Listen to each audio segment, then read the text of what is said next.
السلام علیکم ورحمۃ اللہ۔ یہ مسجد قباء کی قبلے کی جانب جو ہے، یہ ہم اس باغ پر آئے ہیں جس باغ کو بستان سلمان الفارسی کہا جاتا ہے۔ حضرت سلمان فارسی رضی اللہ عنہ والا باغ۔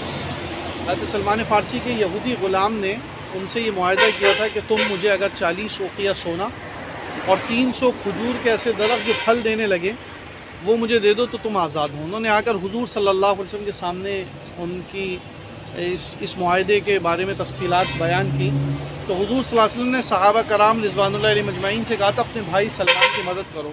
تو صحابہ جو ہیں وہ کھجور کے چھوٹے چھوٹے درخت لے آئے تھے، اور کوئی 30 کوئی 20 اس طرح صحابہ نے کھجور کے درخت لا کر جمع کر دیے۔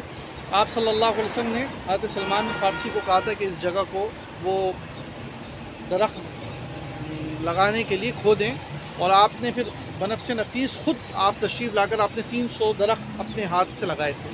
ابن سعد کی ایک روایت میں کہ ایک درخت 299 درختوں نے ایک سال کے اندر اندر پھل دے دیا تھا۔ حالانکہ کھجور کے جو درخت ہوتے ہیں ان میں پھل کافی تاخیر سے آتا ہے، لیکن حضور صلی اللہ علیہ وسلم کے دست مبارک کی برکت تھی، صرف ایک سے پھل نہیں آیا، اور جب معلوم کیا تو پتہ چلا وہ حضرت عمر فاروق رضی اللہ عنہ نے لگایا تھا۔